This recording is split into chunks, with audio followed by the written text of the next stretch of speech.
Business services, ये हमारा chapter का नाम है। और मैं आपको लास्ट टाइम बता रहा था कि हम कुछ बिजनेस सर्विसेज हमारे सिलेबस में है जो पढ़ेंगे। उसमें से एक बहुत इम्पॉर्टेंट सर्विस है बैंकिंग। हमने फर्स्ट चैप्टर में पढ़ा है ऑक्सिलरीज टू ट्रेड में कि ये हमारी फाइनेंस की प्रॉब्लम सॉल्व करती है। जब बिजनेसमैन के पास अपना पैसा नहीं होता है तो वो बैंक्स के पास जाता है पैसा का अरेंजमेंट करने के लिए। उसके अलावा हम एज वो एक टर्शरी सेक्टर भी है, एज अ पर्सनल सर्विस हम लोग वो भी इस्तेमाल करना पड़ता है। तो बैंकिंग के बारे में हम पढ़ेंगे कि बैंकिंग कैसे क्या क्या काम करते हैं, बैंक में कैसे काम होता है, क्या क्या चीज़ें होती हैं, क्या क्या सर्विसेज देता है बैंक। तो वो हम पढ़ेंगे इस टॉपिक में। सबसे पहले बैंक क्या होता है। Bank is an organisation deposits which accept deposits for the purpose of lending and investment. वो डिपॉजिट को एक्सेप्ट करता है ताकि वो दूसरों को लोन दे सके। लैंड करने का मतलब लोन देना है। जो पब्लिक से रीपेबल ऑन डिमांड, ये थोड़ा सा इंग्लिश को आगे पीछे करके लिखा हुआ है, आप चाहे तो अपनी तरफ से बना लें। A bank is an organisation which accept deposit of money from the public for the purpose of lending and investment, repayable on demand. Repayable on demand का मतलब ये है कि जब भी पब्लिक चाहेगी इस पैसे को निकाल सकती है। ये डिपॉजिट्स जो हैं विड्रॉएबल हैं। ये डिपॉजिट ऐसा नहीं है कि एक बार दे दिया तो वापस नहीं मिलेंगे, और ऑन डिमांड है। कई डिपॉजिट्स आप अभी आगे पढ़ेंगे कि ऐसे होते हैं, कई जगह पर कई ऑर्गेनाइजेशंस डिपॉजिट्स लेते हैं लेकिन फिक्स टाइम के लिए लेते हैं, 5 साल, 6 साल, 2 साल, 3 साल। उस टाइम को ख़त्म होने से पहले आप पैसा वापस नहीं निकाल सकते हैं। लेकिन यहाँ पर मैक्सिम जो पैसा होता है वो रीपेबल ऑन डिमांड होता है। एक बैंक जो है stimulates economic activity in the market by dealing in money. वो इकोनॉमिक एक्टिविटी को बढ़ावा देता है। It mobilises the savings of people and makes funds available to business. ये जो हम लोग जो अपना पैसा एक्स्ट्रा हमारे पास होता है बैंक में सेव करते हैं, और बिजनेसमैन को ये फाइनेंस प्रोवाइड करता है लोन्स की फॉर्म में, जिसकी मदद से बिजनेसमैन कैपिटल और रेवेन्यू एक्सपेंडिचर कर पाता है।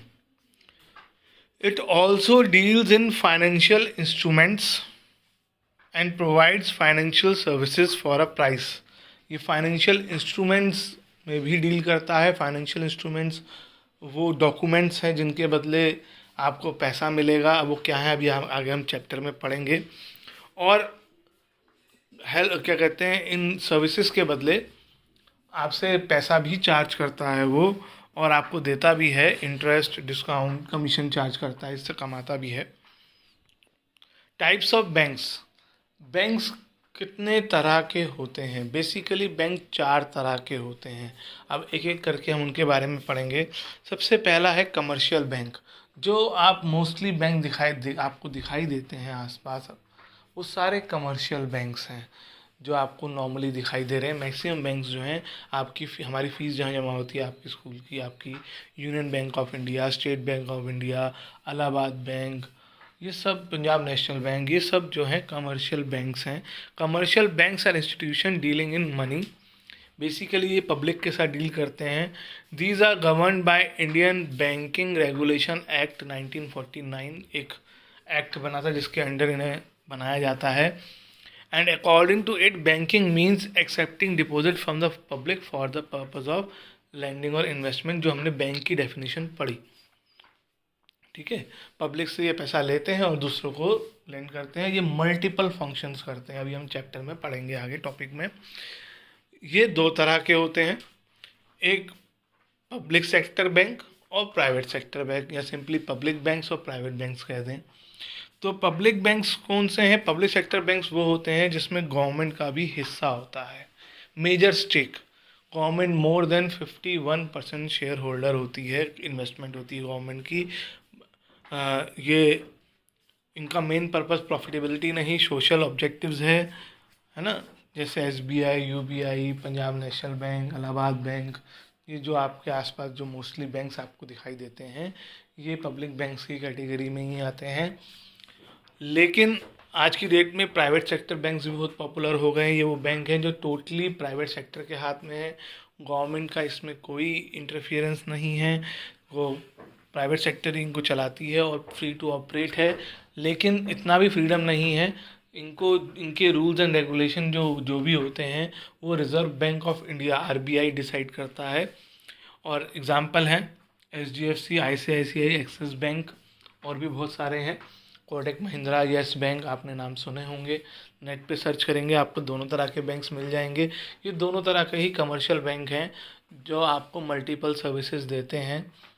और किसी भी सेक्टर में आप जा सकते हो। पब्लिक सेक्टर में आपको पता है कि सर्विसेज थोड़ी चीपर होती हैं, लेकिन प्राइवेट सेक्टर में आप जाएंगे तो सर्विसेज आपको कॉस्टली तो मिलेंगी लेकिन बेटर मिलेंगी। दूसरी तरह का बैंक है कोऑपरेटिव बैंक्स। कोऑपरेटिव बैंक्स वो बैंक्स होते हैं जो स्टेट लेवल पे बनते हैं और कोऑपरेटिव सोसाइटी एक्ट के अंदर रजिस्टर्ड होते हैं।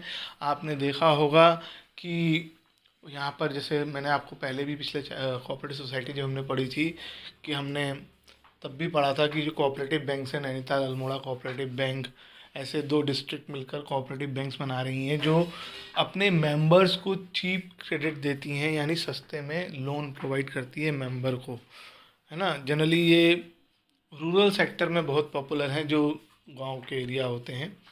तीसरी तरह का बैंक है स्पेशलाइज्ड बैंक।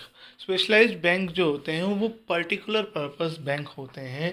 वो जो एक ही पर्पस के लिए बने होते हैं। जैसे इन्होंने कहा है फॉरेन एक्सचेंज बैंक, वहाँ पर जाकर आप सिर्फ करेंसी एक्सचेंज कर सकते हो।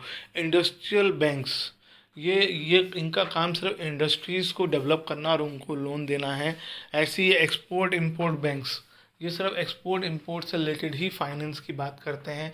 ऐसे ही एक ब्रांच होती है ADB, agriculture development banks. Agriculture banks भी होते हैं या किसान बैंक्स भी होते हैं। वो सिर्फ जो उस फार्मर्स ही जो है वहाँ पे अकाउंट खोल सकते हैं और उनको ही ये फैसिलिटी होती है वहाँ से लोन लेने की या वहाँ डिपॉजिट्स करने की, और कोई जो है वहाँ पर अकाउंट नहीं खोल सकता है। तो ये स्पेशल पर्पस बैंक्स हैं। जैसे मैं आपको हल्द्वानी का एग्जांपल देता हूँ जो मुझे मालूम है।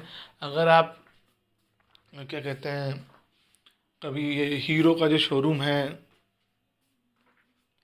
आपके ये सुशीला तिवारी से आगे जाके, उसके ठीक सामने यूनियन बैंक का एक ब्रांच है, लोन पॉइंट कहते हैं उसे। वो लोन पॉइंट, वो लोन से रिलेटेड डॉक्यूमेंट्स का सारा काम वहाँ पे करते हैं। आपको लोन्स लेने के लिए कुछ काम कर जाना का काम कराना है लोन का, तो ज़रूरी नहीं है कि आप ब्रांच में जाओ, ब्रांच पे भी काम होता है लोन का। लेकिन अगर आप उनके पास चले जाओगे तो जिस भी ब्रांच में आपका अकाउंट होगा वो सारे डॉक्यूमेंट्स वहीं पे बैठ के आपकी हेल्प करेंगे, आपके बनाएंगे। आपको किसी पर्टिकुलर बैंक में विज़िट करने की ज़रूरत नहीं पड़ेगी। यूनियन बैंक की बात कर रहा हूँ।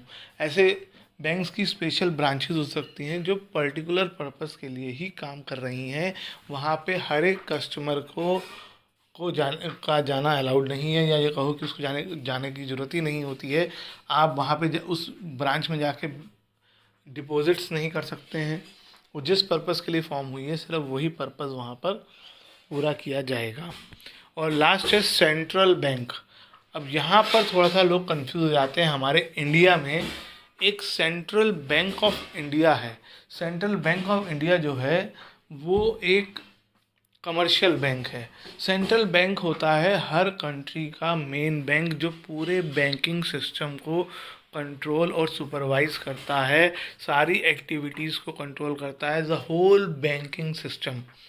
ये गवर्नमेंट का बैंक, एक तरह से गवर्नमेंट का बैंक होता है। गवर्नमेंट जब अपना पैसा डिपॉजिट करती है या गवर्नमेंट जो लोन लेती है, इवन हमारी कंट्री में जो करेंसी इशू होती है, सर्कुलेट होती है, और उससे रिलेटेड जो रूल्स और रेगुलेशन बनते हैं वो सब सेंट्रल बैंक के थ्रू बनते हैं। हर कंट्री का एक सेंट्रल बैंक है और इंडिया के सेंट्रल बैंक का नाम है reserve bank of India.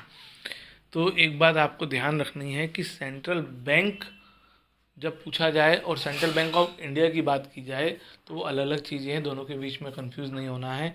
India के सेंट्रल बैंक का नाम रिज़र्व बैंक ऑफ इंडिया है, शॉर्ट में आरबीआई बोला जाता है।